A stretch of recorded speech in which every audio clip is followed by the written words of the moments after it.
નમો હરિયંતાણમ, નમો સિદ્ધાણમ, નમો આયર્યાણમ, નમો વજ્જાયાણમ, નમો દ્વેષૌ વસાવણમ, એસો પંચનમુકારો સર્વપાવપણાસણો, મંગલાણમ ચ સર્વેષી બ્રહ્મમવિ મંગલમ, મંગલમ ભગવાન વીરો, મંગલમ ગૌતમ પ્રભુ, મંગલમ સ્થૂલભદ્રાદ્યા, જૈન ધર્મોસ્તુ મંગલમ. શત્રુંજય તીર્થ તરફ અમારો વિહાર સુખરૂપ ચાલી રહેલો છે. એટલા બધા લોકોની માંગણી આવી છે, એટલા બધા લોકોની લાગણી અને માંગણી છે કે ગુરુદેવ, જેવી રીતે આપ અંતરિક્ષી તીર્થની અંદરમાં ગયા તો અંતરિક્ષી તીર્થનો મહિમા અને ઇતિહાસ બતાવ્યો.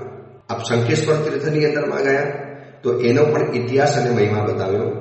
આપ ગિરનારજી તીર્થની અંદરમાં પધાર્યા તો ત્યાંનો પણ ઇતિહાસ, ત્યાંનો મહિમા, ત્યાંની બધી વાતો બતાવી. તો ગુરુદેવ, હવે આપ શત્રુંજય તીર્થ તરફ જઈ રહેલા છો તો ત્યાંનો પણ ઇતિહાસ સંભળાવશો ને, અથવા તો સમજાવજો, આવી વિનંતી અથવા તો પૂછપરછ આવે છે. તો એ લોકોને ખાસ કહી દેવાનું કે શંખેશ્વર અને ગિરનાર તો મારું જવાનું પાક્કું હતું, અને જવાનું હતું ને એટલે જ મેં પહેલેથી બધો ઇતિહાસની સામગ્રી, એના પુસ્તકો, એની નોંધ બધું મેં પહેલેથી તૈયાર રાખેલું હતું.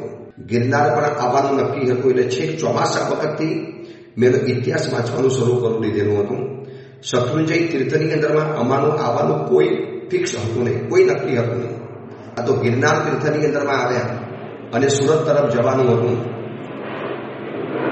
તો આવ્યા પછી ખબર પડી કે ગિરનારથી સુરત જાઓ અને ગિરનારથી વાયા શત્રુંજય જાઓ તો કદાચ 60-70 કિલોમીટરનો ફરક પડે છે.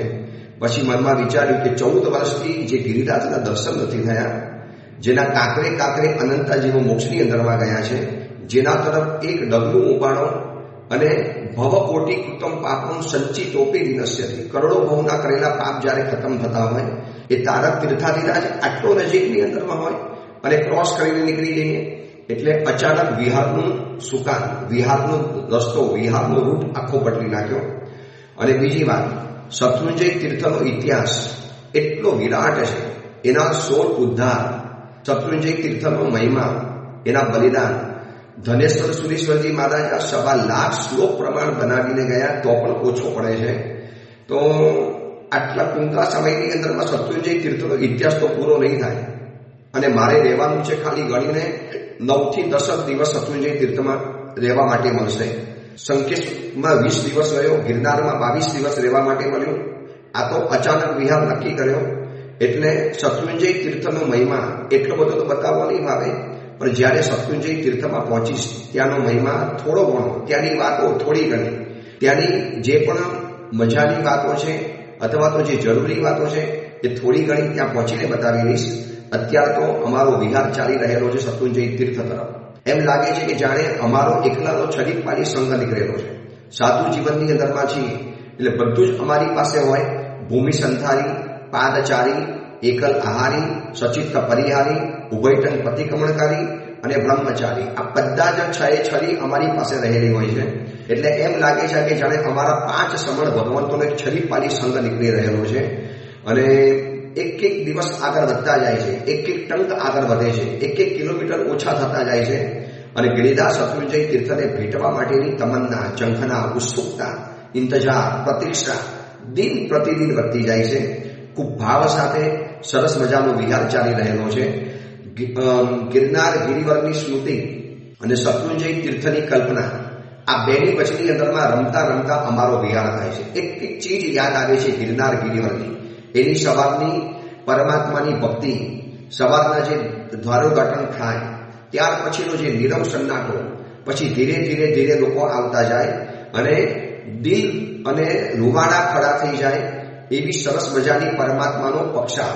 ત્યાર પછી ભક્તિ, જાપ, આરાધના અને સાંજના સમયની અંદરમાં દિલ ધડક પરમાત્માની આરતી, અને સાંજે પછી નીરવ સન્નાટા ભર્યા વાતાવરણની અંદરમાં એક પરમાત્માનું અદ્ભુત રૂપ આખું જિનાલય અંધકારથી ઘેરાયેલું હોય, અને ખભારાની અંદરમાં માત્ર પીળા પ્રકાશની અંદરમાં શ્યામ વર્ણની રેમદાર પ્રભુની એક આલિશાન અને અદ્ભુત મૂર્તિ, એમ લાગે કે બસ જોયા જ કરીએ, દુનિયાનું ભાન અને શાન ભૂલી જઈએ. આ બધી જ બાબતો યાદ આવે છે 9 દિવસ રહ્યા એટલે. જેટલી પણ યાત્રાઓ કરી, એના પગથિયા, એના શિખરો, એની ગુફાઓ, એના એક એક વરાંગો, એના એક એક વૃક્ષો, ગિરિરાજ ગિરનારની અંદરમાં વિતાવેલી એક એક ક્ષણ સ્મૃતિની અંદરમાં છે. અને હવે જઈ રહેલા છીએ સત્યુંજય તીર્થ તરફની કલ્પના તરફ. કલ્પના છે કે 14 વર્ષમાં કેટલું બદલાઈ ગયું હશે. ક્યાં જવાનું, ક્યાં ઉતરવાનું, કેવી રીતે પ્રભુને ભેટવાનું, કેવા પ્રભુના દર્શન કરવાના.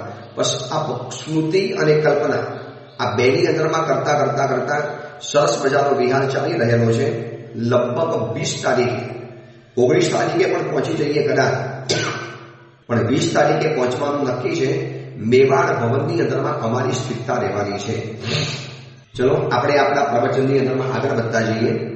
માર્ગ ભૂલેલા જીવન પથિકોની પ્રતિબોધ કથા.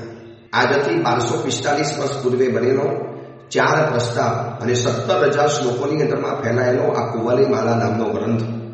આ ધરતી ઉપર જેટલા પણ જીવાત્મા છે એ દરેકને નાના મોટા અંશે આગળ પાછળ ક્યારેક ને ક્યારેક આ 5 દોષોની પીડા પરેશાન કરે છે. ક્રોધ, માન, માયા, લોભ અને મોહ. આ પીડા એટલા માટે આવી છે કે આપણે એને આમંત્ર્યું, આપણે એને સન્માન કર્યું, આપણે જ એને બોલાવ્યા, આપણે એને તગડા કર્યા. હવે આ તગડા કરેલા એ દોષોને આપણે જ નબળા બનાવવાના છે. આપણે પોષ્યા, આપણે જ ખતમ કરો. કેવી વાત છે? આપણે જેના માટે દરવાજા ખોલ્યા, હવે આપણે જેને ધક્કા મારીને બહાર કાઢીને દરવાજા બંધ કરી દેવા છે. પણ હવે એને ધક્કા મારવાનું સામર્થ્ય બહુ મોટું જોશે, કારણ કે દોષો આપણા કારણે તગડા બની ગયા છે. આપણા જ કારણે. ઘણી વખત એવું હોય છે કે શરીરમાં કેટલાક રોગો એવા હોય છે કે જે શરીરના કોષોને ખાઈને, શરીરની જ ઇમ્યુનિટીને ખાઈને, શરીરના જ કેટલાક વિટામિન્સ ખાઈ અને એ રોગના જમ્સ ઓર તગડા બની જાય. એટલે એના માટે પછી એન્ટીબાયોટિક્સ, એના માટે ભરચક ભારેમાં ભારે ડ્રગ્સ જેવી દવાઓ લેવી પડે, ત્યારે એના જમ્સ ખતમ થતા હોય છે. તો આ દોષો પણ એટલા તગડા થયેલા છે, એટલા મોટા બની ગયા છે. હવે એ દોષોને ખતમ કરવા હશે તો આપણે એના માટે શસ્ત્ર પણ મોટું બનાવવું પડશે. જેટલા દોષ મોટા એટલું શસ્ત્ર મોટું વાપરવું પડશે. અને આ દોષો કંઈ આજકાલના નથી, અનંતકાળથી મને તમને પરેશાન કરતા આવ્યા છે. હવે એમાંથી બહાર નીકળવું છે તો આ કુવલયમાલા ગ્રંથનો સ્વાધ્યાય, એના પ્રવચન, એમાં આપણે આગળ વધીએ છીએ. કથા ત્યાં સુધી પહોંચેલી હતી. આખો ગ્રંથ કથા ઉપર ચાલે છે. બધી જ વાતો કથાની અંદરમાં બતાવે છે. એમાં કથા ત્યાં સુધી પહોંચેલી હતી કે જંગલની અંદરમાં, સરોવરના કિનારા ઉપર, ખંડેર મકાનની અંદરમાં એક અદ્ભુત રૂપધારી મુનિ ભગવાન, સુંદર સ્વરૂપી, અદ્ભુત સૌંદર્ય, ગૌર વર્ણ, દેખતાની સાથે મન મોહાઈ જાય એવા મુનિ ભગવાનના દર્શન કર્યા પછી કુવલયમાલા અને કુવલયચંદ્ર ઠરી ગયા છે. આ યુવાની, આ રૂપ, આ સૌંદર્ય, આ અદ્ભુત તેજ અને આવી બલિષ્ઠ કાયા, અરે આ વ્યક્તિ તો રાજા બની શકે, કેટલી રાણીઓનો રાજા બની શકે એમ છે. છતાં પણ આ સંયમ જીવનના કઠોર માર્ગે આવી ગયા. ચોક્કસ કંઈક તો કારણ હશે. બસ એક કારણ જાણવા માટે, એક કારણ તપાસવા માટે એ મુનિ ભગવતના ચરણોની અંદરમાં બેઠેલા છે અને કહે છે, ગુરુદેવ આપને વૈરાગ્ય થવાનું કારણ, વૈરાગ્ય થવાનું નિમિત્ત અમને બતાવો. તો ગુરુદેવ અમને ખબર પડે કે અમે પણ આવા કોઈક સંસારમાં નિમિત્ત મળે તો અમે પણ વૈરાગ્યવાસિત બની જઈએ. અને એ જંગલની અંદરમાં રહેલા સુંદર સુંદર મુનિવરે પોતાના વૈરાગ્યના નિમિત્તની જે કથા શરૂ કરી છે. ચિત્રકાર હતો, રાજકુમાર હતો.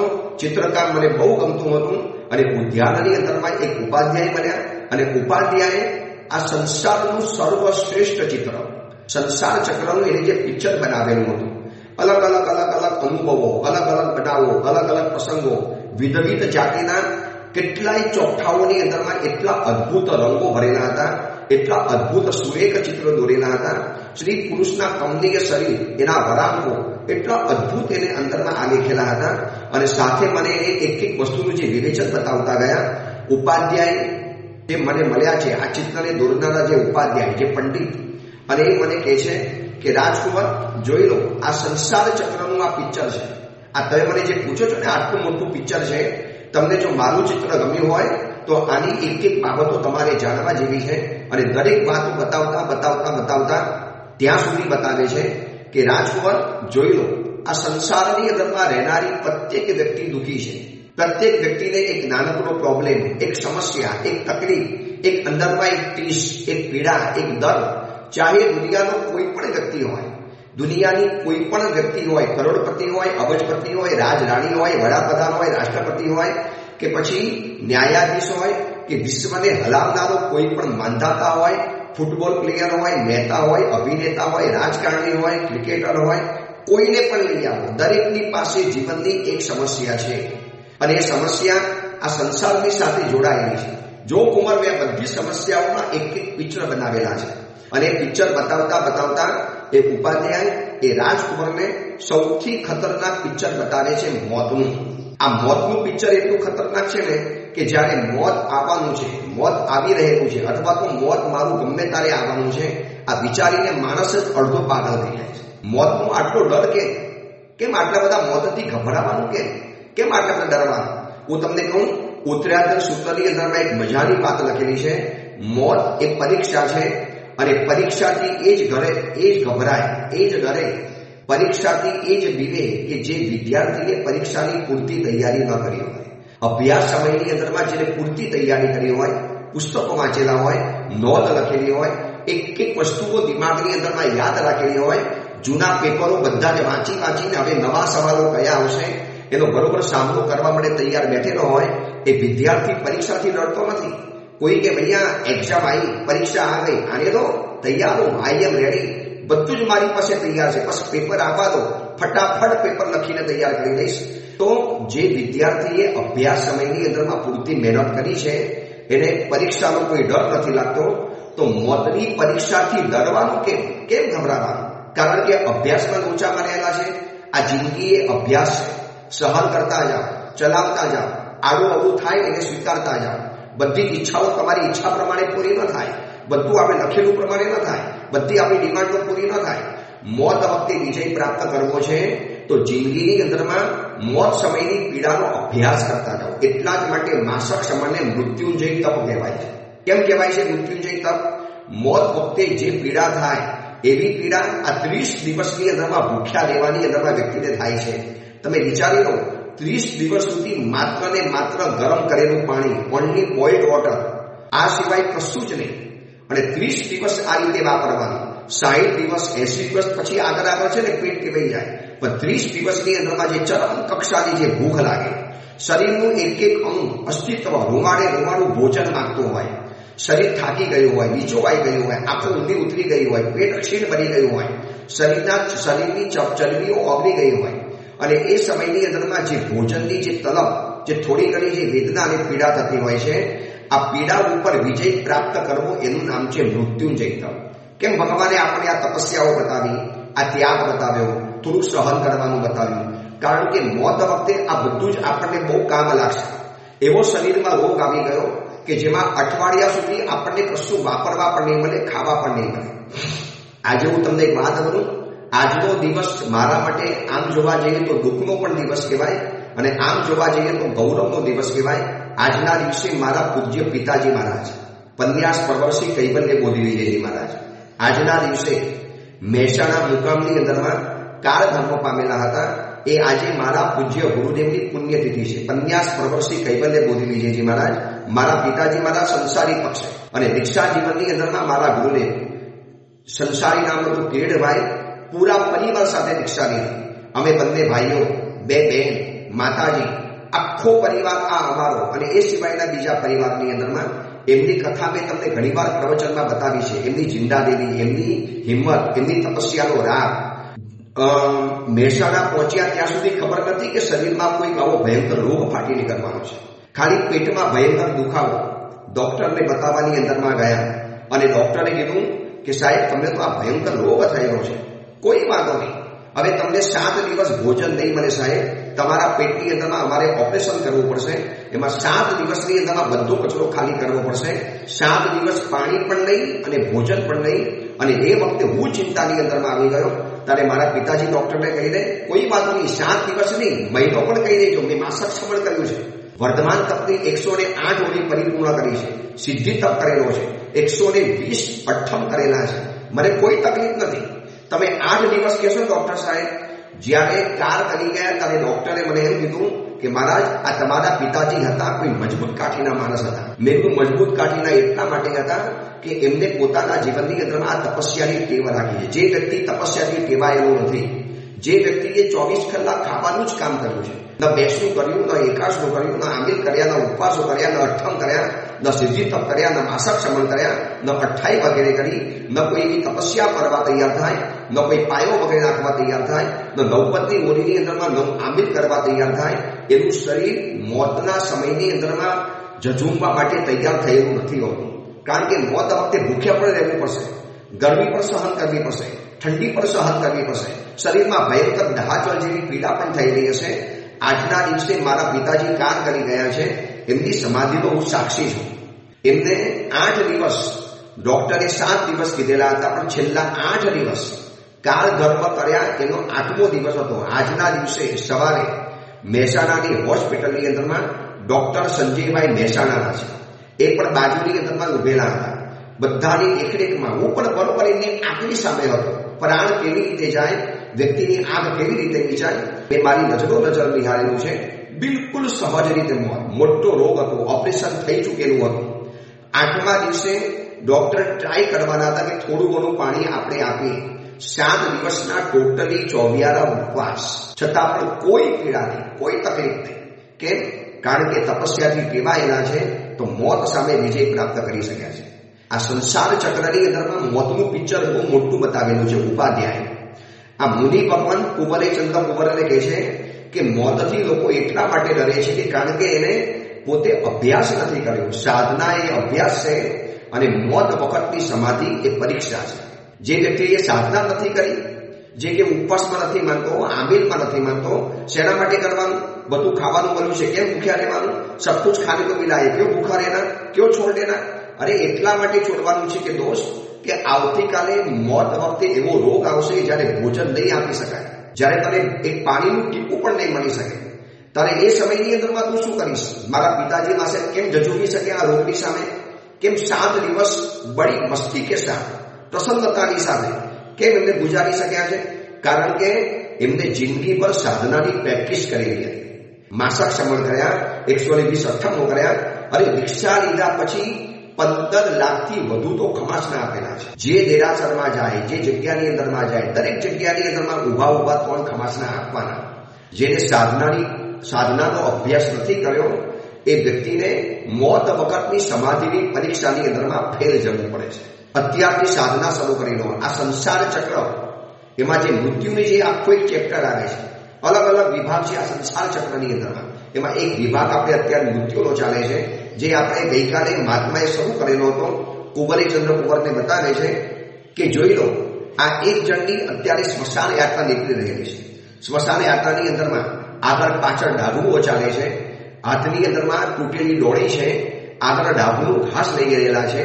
4 જણાએ એને કાંત આપેલી છે, એના સગા સંબંધી માથું પછાડે છે, લોકો રડતા જાય છે. એમાં એની પુત્રી, એની પ્રિયા, એની પત્ની, જે એની વાલી હતી, એ વાલી બેઠી ધુસકે રડે છે, માથા પછાડે છે.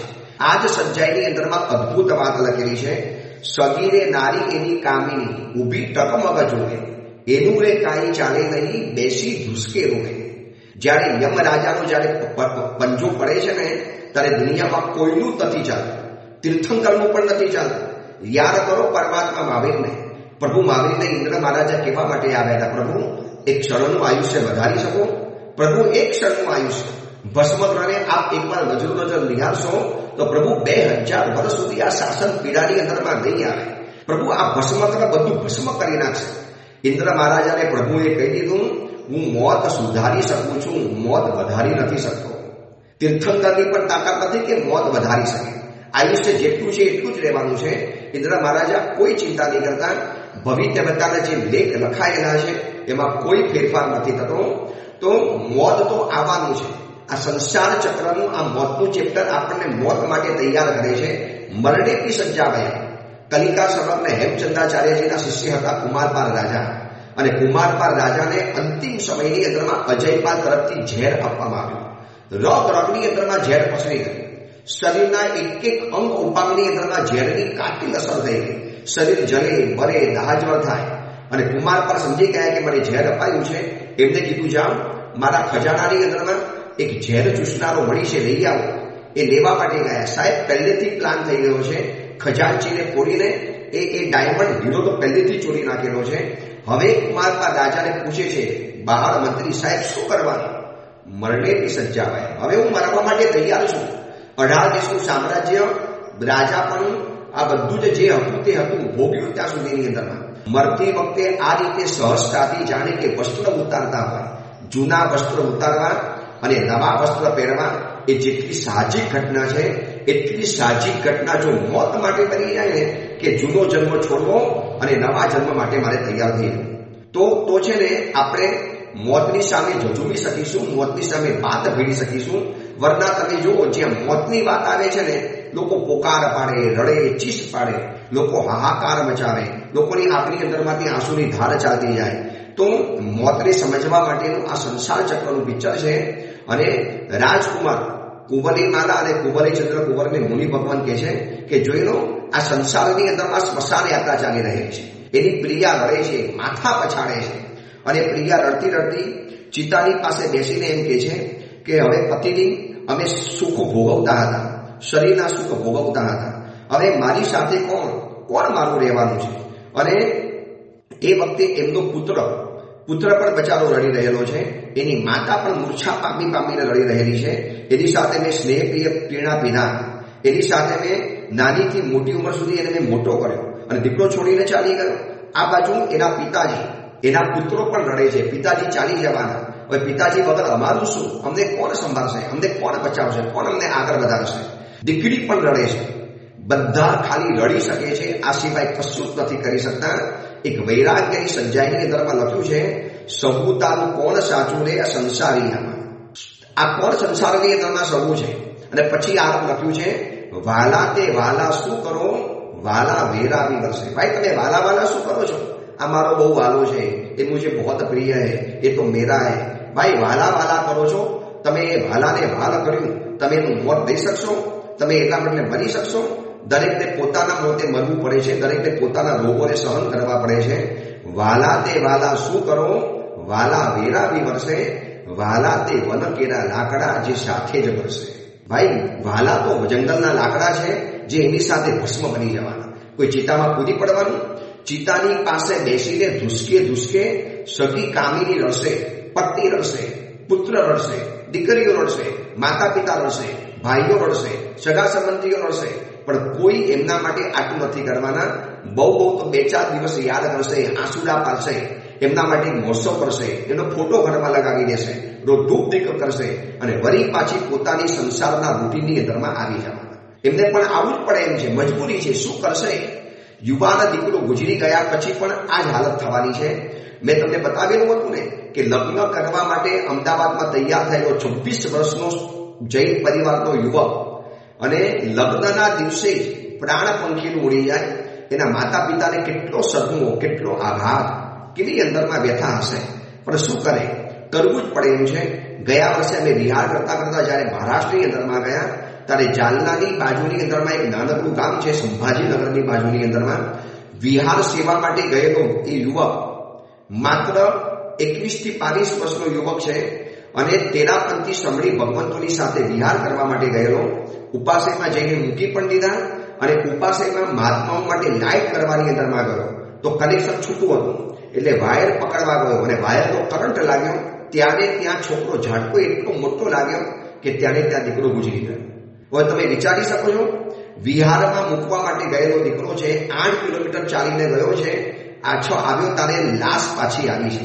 એ માતા પિતા, હું એ વિશે સાંજે હાજર હતો એ ગામની અંદરમાં, એ ગામમાં હું હાજર હતો અને રાતના જે પુકાર પડેલા છે, જે કરુણ ચીસો પડેલી છે, મોતને સમજી લેશો ને તો મોતનો શો કરી થાય. મોત તો આવવાનું છે, કયા પ્રકારે આવશે ખબર નથી.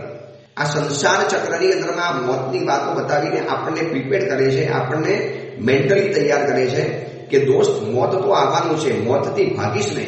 એટલે મરણથી ભીતો, એક મરણની સજ્જાઈની અંદરમાં લખ્યું છે મરણથી ભીતો કદાચિત જીવો જો પેશે પાતાળે. મરણથી ડરી ગયા પછી વ્યક્તિ પાતાળમાં બેસી જાય, સમંદરમાં ઘૂસી જાય, પર્વતના શિખરે ચડી જાય. મરણથી ભીતો કદાચિત જીવો જો પેશે પાતાળે ગીરી દરી વન અંબુધીમાં જાવે તો પણ હરિયો કાલે. કાલ એટલે યમરાજ. યમરાજ બધે તમને ઉપાડી શકશે, એનો હાથ બધે પહોંચે એમ છે. તો મહાત્મા એ કુંવરેચંદ્ર કુંવરને કહે છે કે જો આ દીકરાઓ પણ શું કરી શક્યા, એના મોતને અટકાવી નથી શક્યા, આપણે એકલાને મરવાનું છે, એટલે મોતની તૈયારી અત્યારથી કરી લો કુંવર. અને એ ઉપાધ્યાય મને જે એક વાતો સમજાવતા હતા ને મારા હૃદયની અંદરમાં ફરભરાટ થવા માંડ્યો. આ સુધીમાં આવી વાતો સાંભળી નથી. આ સુધીમાં એ સાંભળી છે જલસા કરો, મજા કરો, માતા પિતાએ જે ઈચ્છાથી બધી પરિપૂર્ણ કરી, વસ્ત્રો આપી દીધા. આ પહેલી વાર સત્ય હકીકતો જાણવા માટે મળે છે આ ઉપાધ્યાય પાસેથી. એક સંસાર ચક્રનું પિક્ચર જોતા જોતા હવે મોતના ચેપ્ટરને છોડી હવે ઉપાધ્યાય ભગવંતે મને એક નવું ચેપ્ટર બતાવ્યું. જોઈ લો કુંવર, આ ચિત્રપટની અંદરમાં, આ સંસાર ચક્રના ડ્રોઈંગની અંદરમાં એક તમને દેખાશે કેટલાક છેલ બટાવ યુવકો, કેટલાક શોખીન યુવકો, કેટલાક આ સંસારના રંગે રંગાયેલા યુવકો. જોઈ લો, આ પિક્ચર છે કે એક વિકસેલા મુખવાળો કોઈ યુવક શોખીન છે, રંગીલો છે, યુવાનીના કોરની અંદરમાં છે, યુવાનીનો મદ ચડેલો છે, અને યુવાનીના મદના કારણે કોઈ યુવતીને બરોબર ટીકીને જોવે છે. જોઈ લો, તમને દેખાશે. અને કોઈ યુવાન કોઈ યુવતીની સાથે બોલતો તમને દેખાય છે, એને પ્રેમ કરતો દેખાય છે, યુવતીની સાથે હસીને વાત કરતો દેખાય છે. એ રૂપવાન અને રૂપારી છોકરીને જોયા પછી એના શરીરની અંદરમાં જે કંપ આવે અને એના શરીરની અંદરમાં જે ઉન્માદ જાગ્યો, અને આવો સુંદર સોહામનો યુવક એ યુવતીની પાસે જઈ અને જ્યારે એની પાસે પ્રેમ ભરી વાતો કરે છે ત્યારે યુવતી પણ શરમાઈ ગઈ. યુવતી કંઈ બોલી નથી શકતી, લજ્જાથી એનું મુખ નમી ગયું છે. જોઈ લો કુંવર, મેં આ બધું જ પિક્ચરમાં દોરેલું છે. અને સંસાર ચક્રના પટની અંદરમાં એક આવું પણ પિક્ચર જોવે છે અને દેખાય છે. કોલેજના કેમ્પસની અંદરમાં જાઓ, ટ્યુશન ક્લાસીસની અંદરમાં જાઓ, હવે તો સ્કૂલની અંદરમાં નાના નાના બાળકો પણ હવે મૂવી, વેબ સિરીઝ અને પિક્ચરો અને સિરિયલોની અસરની અંદરમાં એવા આવી ગયા છે કે જે બોયફ્રેન્ડ અને ગર્લફ્રેન્ડના ચક્કરો સ્કૂલ અને કોલેજની અંદરમાં હતા, યુનિવર્સિટીઓમાં હતા. હવે સ્કૂલના સિસ્ટમથી, સ્કૂલના સમયમાંથી આ શરૂ થઈ ગયા છે, સ્કૂલના સમયમાંથી આ ચીજો શરૂ થઈ ગઈ છે. તો જોઈ લો કુંવર, તમને આ દેખાય છે, આ યુવક છેલ બટાવું છે, શોખીન છે, સુંદર છે, સોહામણો છે, અને સુંદર યુવતીને જોયા પછી એની પાસે જાય છે, એની સાથે ફ્રેન્ડશિપ તો પ્રસ્તાવ રાખે છે. ત્યારે એ છોકરી, એનું મુખ નમી ગયું છે, એ પગના અંગૂઠાથી ભોંય ખોદે છે અને પોતાનો પ્રિય વ્યક્તિ કંઈ કહે છે, અને યુવતી હસીને એના ગાલ ખીલી રહેલા છે. યુવકે એના કયા રૂપના વખાણ કર્યા હશે, એના સૌંદર્યના વખાણ કર્યા હશે, એની કંઈક સારી વાતો બતાવી હશે, એ યુવતી પણ ખુશખુશાલ થઈ જાય છે. જોઈ લો કુંવર, આ દેખાય છે. પછી એના સ્પર્શ માટે યુવક ખેંચાય છે, ધીરેથી એના શરીરનો સ્પર્શ કરે છે, અને યુવતીને પણ એમ લાગે છે કે જાણે કે અમૃતમાંથી ઉત્પન્ન થયેલો કોઈ સ્પર્શ છે. યુવતીને પણ આલિંગન ગમે છે. જો તમને આ બધું દેખાય છે, પરંતુ આ એટલા માટે બતાવું છું કે યુવક રાજકુમાર, આ એટલા માટે બતાવું છું, એ ઉપાધ્યાય ભગવંતે મને બતાવ્યું છે. આ મુનિ ભગવંત કુવલેચંદ્ર કુંવર અને કુવલેમાલાને કહે છે કે સંસાર ચક્રની અંદરમાં જે આ પિક્ચર દોરેલું હતું, બહુ સોહામનું પિક્ચર હતું. રૂપારી યુવતી, સોહામણો યુવક, બંને જણા એકબીજાને પ્રેમ કરે છે, આલિંગન કરે છે, બંને એકબીજાના શરીરની નજીકની અંદરમાં આવે છે, શરીરના સ્પર્શ દ્વારા સુખ શોધવાનો પ્રયત્ન કરે છે. દીકરી, યુવતી શરમાઈને લાલ થઈ ગયેલી છે અને યુવક એની પર પ્રેમ દોરી રહેલો છે. પરંતુ આ એ બંને જણાને ખબર નથી કે તમે જે શરીરને પ્રેમ કરો છો, તમને જેમાંથી અમૃતના સ્પર્શની તમને જે મજા મળે છે ને, એ તો રુધિર, મલ, મૂત્ર અને વિભત્સતાઓથી ભરેલું આ શરીર છે. આ શરીરમાં ખાલી ઉપર ચામડીનું ગુણ છે. એક ચામડી ઉપરથી જો હટી જાય, ચામડી જેવી ઉપરથી નીકળી જાય એટલે આખું શરીર વિભત્સ કક્ષાનું બની જાય. એની ઉપર માખીઓ બળબડે, એની ઉપર ગંદામાં ગંદી ચીજો આવીને બેસી જાય. પણ આપણે પણ નજીકની અંદરમાં નજીક શરીરમાં એક ઘા વાગે છે અને ધડ કરતું અંદરમાંથી રોઈ નીકળે છે, અને પછી એમાંથી પસ થાય છે, પરુ થાય છે. કેવું ગંદુ પરુ શરીરમાંથી બહાર આવે છે. આપણે વિચારીએ કે આટલા સોહામના શરીરમાંથી આવી ગંદી ગટર કેમ બહાર આવી ગઈ? ભાઈ, શરીર ગટર છે. શરીરરૂપી ગટર ઉપર આ ચામડીનું ઢાંકણ ઢંકાયેલું છે. ત્યાં સુધી આ બધા શરીરના ખેલ બહુ સારા લાગે છે. મારા તમારા બધાના માટે સજાગ થવા માટે આ વાત છે.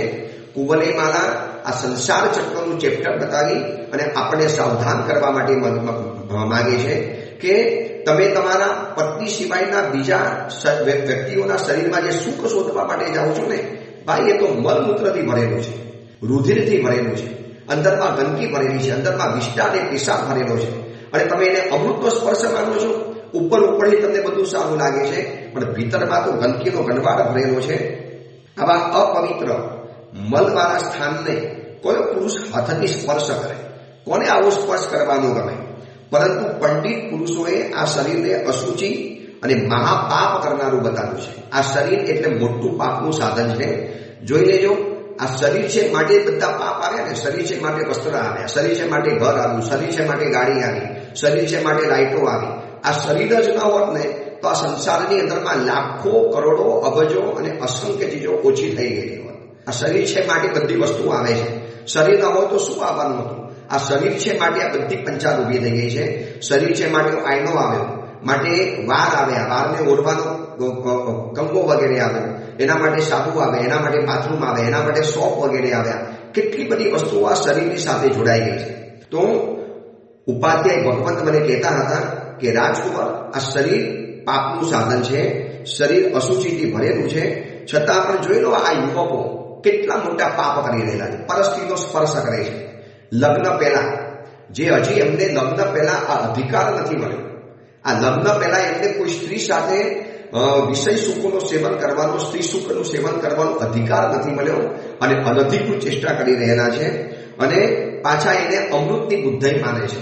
શરીર એને સુંદર લાગે છે, પણ એક વખત જરા જોઈ લઈને શરીરના ઊંડાણમાં ઉતરીને માત્ર ચામડીને છોડીને એકવાર અંદરમાં જાઓ.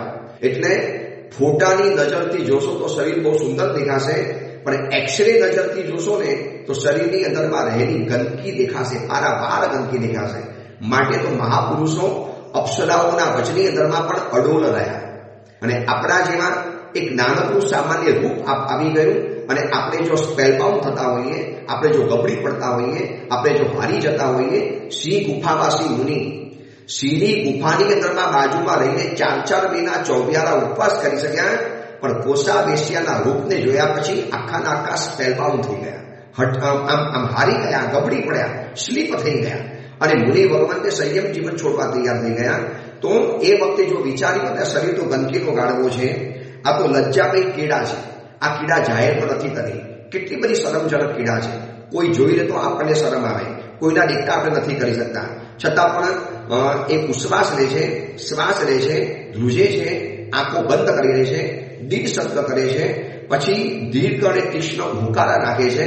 આ શરીરનું સુખ માનવા માટે જાઓ છો ત્યારે જાણે કે મરતો માણસ જેવી ચેષ્ટાઓ કરે એવી ચેષ્ટાઓ શરીર સુખને માનવા માટે લોકો કરતા હોય છે. પણ એમને ખબર નથી કે આ શરીરની આ બધી જ ચેષ્ટાઓ તમારે ગોપવીને કેમ રાખવી પડે છે, કેમ જાહેર પણ નથી કરી શકતા. કારણ કે ઉત્તમ વ્યક્તિઓ આને માન્ય નથી રાખતી. એ અંગેની મહત્વની વાત, આ સંસાર ચક્ર એની અદ્ભુત વાતો, સુંદરતમ વાતો, વૈરાગ્ય થઈ જાય એવી વાતો છે. ખાસ સાંભળતા રહેજો. સંસાર ચક્રની અંદરમાં કેટલી જાતના પિક્ચરો અને કેટલી જાતની ગોઠવણો કરેલી છે. ચલો એ અંગેની બીજી મહત્વની વાત આપણે આવતીકાલે કરીશું. એ જ મંગલ કામના મંગલ ભાવના. જેના વિરુદ્ધ કાંઈ પણ બોલાયું હોય તો મિચ્છામિ દુક્કડમ.